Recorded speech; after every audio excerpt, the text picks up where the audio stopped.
Sa iba pang balita, dating bodyguard at umunoy bagman ni Senadora Laila de Lima na si Ronnie Dayan, pinalaya na ng Senado kagabi dahil sa humanitarian reason matapos ma-cite in contempt dahil sa umunoy pagsisinungaling sa pagdinig kahapon sa Senado. Ang ulat kunin natin mula sa aming kasamang si Marita Moahe, live via phone badge.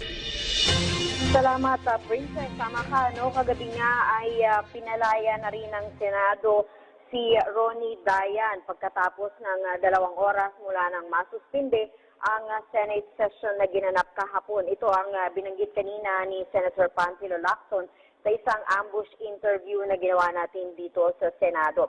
Ayon kay Lacson, nag-usap-usap sila nila Senator Tito Soto, si Senator Gringo, nasaan Senator Manny Pacquiao dahil kung matatandaan natin, si Senator Pacquiao yung humingi ng na ma-cite for contempt si Ronnie Dayan, kung kaya sinabi nung una sa hearing na ma-detain siya dito sa Senado.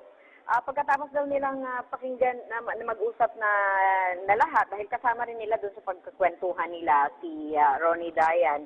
So sabi, pinakinggan daw nila ito at for purely, ito yung salita mismo ni Senator Lacson, for purely humanitarian reason and a commitment to be just a call away, na nangako daw itong si Dayan na darating kung may hearing, so pinabayaan siyang umuwi pansamantala. Kasama daw nito yung kanyang asawa at yung kanyang anak dahil ang kwento umano nitong si Dayan, meron siyang isang anak na hindi pa niya nakikita hanggang sa ngayon. So pagkatapos na inaresto siya, dinala siya sa Krame, pagkatapos ng Krame, dinala siya sa House of Representatives. Kaya medyo wala pang pahinga yung tao, yun ang banggit kagad kanina ni Senator Lacson. Kaya siguro maaaring isa yun sa mga dahilan kung bakit magulo pa yung kanyang pag-iisip. So in-advisean siya na ayusin niya muna yung sarili niya, magpahinga siya, at baka sakaling maalala niya pa yung mga dapat niyang maalala. Sabi niya kasi, nalilito pa umano ito, kaya nga kahapon, di ba maalala niyo, inamin niya at the later part nung sinabihan siya ni Senator Pacquiao na pwede siyang ma-cite for contempt, biglang inamin niya na tumanggap din siya ng pera mula kay Nabucayo at Ragos na pareho niyang inirekomenda kay nooy DOJ Secretary Laila de Lima para maipwesto sa NBI at sa Bucor. May inamin pa daw siyang isa pa na naaalala niya. Kaya nga nag-decide itong mga senador na bigyan muna siya ng konting space, konting time para baka sakaling maalala niya yung mga bagay na nakalimutan niya.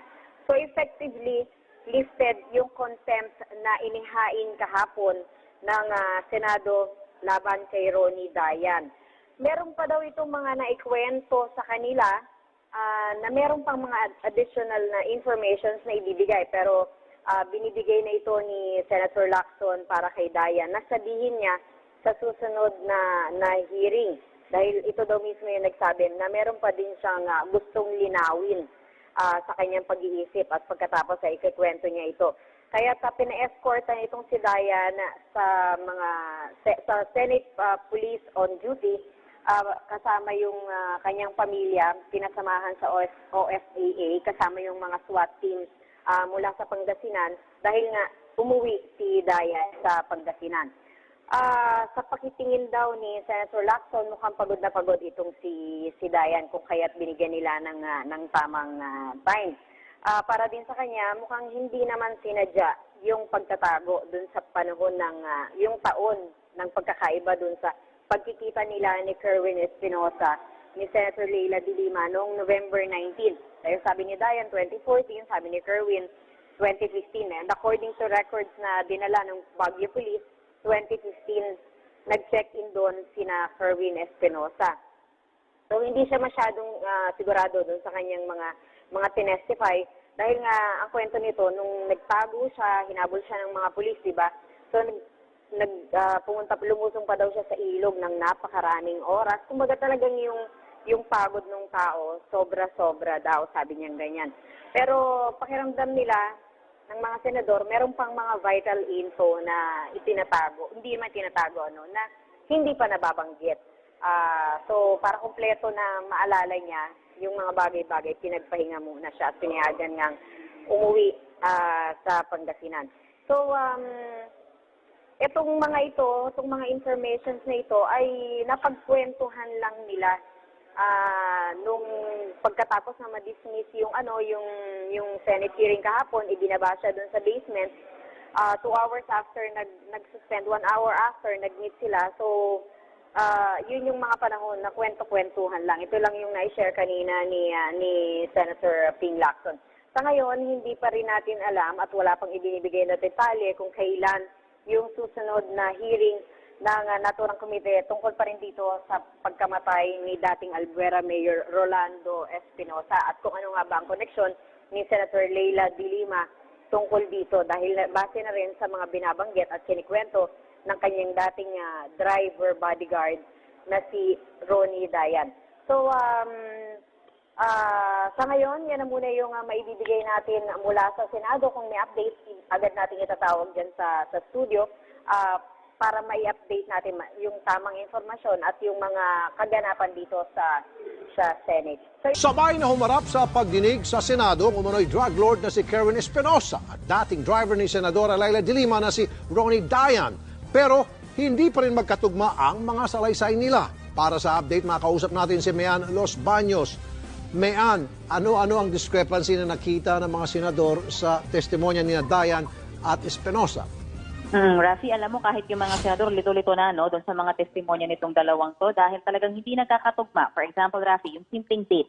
Kung kailan ba talaga nagkita-kita sila sa Baguio sa may Burnham Park, yung picture na nakita na magkasama si Kerwin sa Senator de Lima. Sabi ni Dayan, nangyari yan November 2014. DOJ Secretary pa raw si de Lima.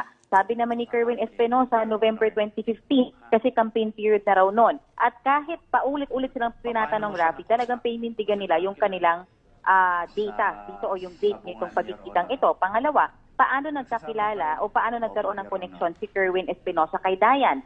Sabi ni Kerwin, through kay Albuera PNP Chief Espinido. Yun daw ang nagpakilala sa kanya. Sabi naman ni Dayan, hindi niya kilala si Espinido, binigay lang daw sa kanya ni Senator de Lima yung number ni Kerwin at tinawagan niya para humingi ng pera. So ang sinasabi ng ilang senador dito, may nagsisinungaling, either isa sa inyo o dalawa kayo nagsisinungaling dahil magkaiba talaga, Rafi, yung kanilang testimonya.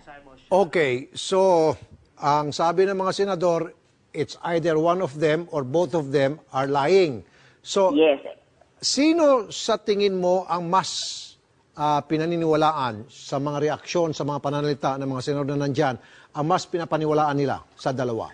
Alam mo, Rafi, mahirap kasi merong parehas na argument tong dalawang to. Si Dayan, kanina, akala ng mga senadora, medyo ay naiisip nila na mali siya na 2014. Kasi mukhang lahat, pati yung police ng Baguio, sinasabi November 2015, pumunta si Senator de Lima sa may Burnham Park. Pero nung pinanong si Dayan on the date, parang details, paano mo nasabi na 2014? Sabi niya, kasi nasa DOJ pa ako noon. Sabi niya, February 2015 ako umalis. Sabi niya, so kung November 2015 yan, bakit ko alam yan? Wala na ako sa DOJ niyan. O di ba, okay. May argument sa doon. Okay. So ito naman si Kerwin Espinosa, sabi niya, hindi pwedeng November 2014, November 2015, kasi ang hiningi niyong pera sa akin, di umano, para sa kampanya, para sa 2016. Okay. So pareho silang may argumento. Hindi ba nakikita ng mga senador o naisip na posibleng sinadya nitong dalawa na ibahin ang kanilang mga testimonya at hindi itugma nang sa gayon guluhin in the end yung pag-imbestiga Senado at gawing katatawanan itong mga senador? Alam mo, may ganyang pasaring na Rafi sa Senator Drilon kanina kasi talagang hindi nila mapilit kung sino dito yung sasabing totoo. Tinatakot na nila na pwede kayong makulong sa bilibid. Kaya sabi ni Senator Drilon, one or both of you are lying and this is a sign of fabrication. So, ang sinasabi niya, may nag-iimbento talaga sa inyo dito ng testimonya, Rafi. Okay, so anong gagawin ngayon ng mga senador? Gayon, magkaiba ang testimonya ng dalawa. So paanong diskarte ang gagawin nila para makuha yung katotohanan? Kitang-kita natin yung kalituhan doon sa mga senador. So mukhang ngayon, ni-rest muna nila yung case na yan. Tumalon sila sa ibang issue. Kagaya na lang namang nung pag-reinstate kay CADG Chief Marvin Marcos. Sa ngayon, ang pinag-uusapan at tinatanong siya, pinipiga siya ng mga senador, paano nangyari na nalaman ni Pangulong Duterte yung kaso mo na na-relieve ka, samantalang wala namang nagsusumbong, wala namang sa polis na nagsusumbong. So ikaw ba, o ito bang si Marcos ang nagsumbong kay Pangulong Duterte? May direct line ka ba? Sabi ni Marcos, wala naman daw siyang direct line sa Malacanang. At hindi rin daw niya alam bakit siya na-reinstate, gayong na-relieve na siya sa serbisyo noong October 26. Itong October 2016. Okay, so mismong si Superintendent Marvin Marcos nagulat, kamo, yung sa kanyang nangyaring reinstatement? Kasi alam mo, Rafi, ang nangyari pala dito, October, on the same day, inaalam pa ngayon what exact date pero mismo si PNP chief pa to, sinasabi niya, kunwari, ngayong araw niya ni-release, ngayong araw din niya ni-reinstate. So on the same day nangyari lahat ng desisyon. Kaya nung nakita ng mga senator na, nangyari siya in a day, doon nila nakita na napakalakas naman ni Marvin Marcos. Bakit nakarating sa Malacanang? And it took the president to call PNP chief pa to. Kaya yun ngayon yung bago ko lumabas, yun yung pinag-uusapan, paano nangyaring nalaman ni Pangulong Duterte and what prompted him to call and to ask PNP chief pa to na wag mong i-release yan, Rafi. Okay, ang pinakamalaking tanong naman, maghaharap ba ngayon si Dilima at si Dayan dyan ngayong araw? Ang information natin na Rafi, nandito na sa Senate, Senador Dilima. Pero yung interview natin last week around Thursday, sinabi na ng Senadora, hindi siya bababa dito sa session hall hanggat nandito si Ronnie Dayan. So, bababa lang to sa attention hearing once umalis na si Dayan para na rin daw walang awkward moment sa kanilang dalawa at hindi na rin daw mailang yung mga senador dito sa pagdinig, Rafi.